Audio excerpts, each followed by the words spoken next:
In 1986, a Lebanese newspaper published a story that would unravel one of the most brazen cover-ups in American political history. The United States government had secretly been selling weapons to Iran. Iran was under an American arms embargo at the time. Iran had been holding American hostages, and the Reagan administration had spent years publicly declaring it would never negotiate with terrorists. Every part of that public position was a lie, but the weapons sales were only half the scandal. The other half was what the administration had done with the money. They had secretly funneled it to a violent paramilitary group in Nicaragua called the Contras, who were fighting a war that Congress had specifically passed a law to prevent the United States from funding. A White House aide named Oliver North had been running the entire operation from a basement office.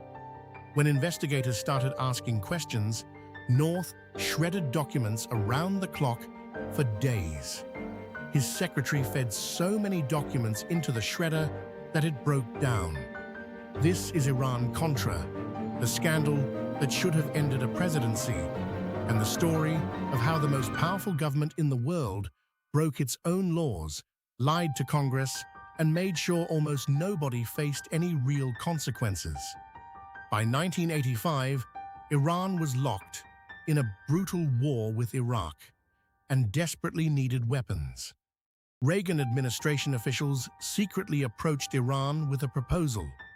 America would sell Iran weapons through Israel as an intermediary. In exchange, Iran would use its influence to secure the release of American hostages being held in Lebanon. The arms sales began in 1985. Some hostages were released. More were taken almost immediately to replace them. The administration kept selling weapons anyway. In Nicaragua, a left-wing revolutionary movement called the Sandinistas had taken power in 1979.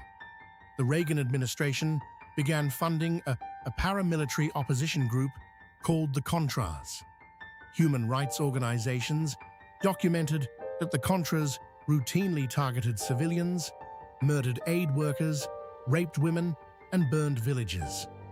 In 1982, Congress passed the Boland Amendment, which specifically prohibited the United States government from funding the Contras.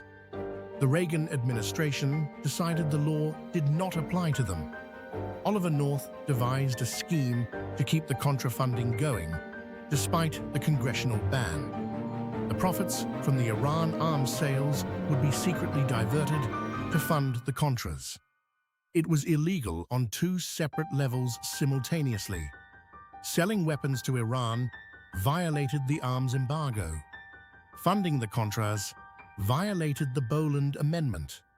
North ran the entire operation from his office in the White House basement, working with private arms dealers, foreign governments, and CIA operatives to keep the money and weapons flowing.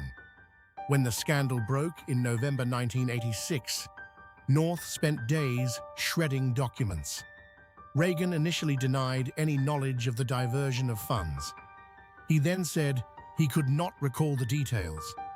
Reagan said some version of, "I do not recall," 88 times during his deposition to the independent counsel investigating the affair. Either he was lying, or he was a president so detached from his own administration that a subordinate could run an illegal international arms operation from a White House basement without his knowledge. Both answers are disturbing. 14 administration officials were charged with crimes. 11 were convicted. Most had their convictions overturned on appeal or were pardoned. Oliver North was convicted on 3 felony counts. His conviction was overturned on a technicality. He never went to prison. He went on to become a political commentator, a best-selling author, and eventually the president of the National Rifle Association. Caspar Weinberger, Reagan's Secretary of Defense, was indicted for lying to Congress. He was pardoned by President George H.W. Bush on Christmas Eve 1992 before his trial could begin. The independent counsel described the pardon as the completion of a cover-up that had begun in the final year of the Reagan administration. Reagan left office with approval ratings above 60%. He is remembered by many Americans as one of the greatest presidents in history. The Nicaraguans killed by Contra forces, funded by illegal arms profits, received no acknowledgement, no apology, and no compensation. The question Iran Contra forces you to ask is not whether the United States government is capable of secretly breaking its own laws, lying to Congress, and ensuring that nobody faces real consequences. The question is what it means that the man who ran the operation from a White House basement became a television commentator, and the president who either ordered it or was too detached to know it was happening is remembered as a great American hero.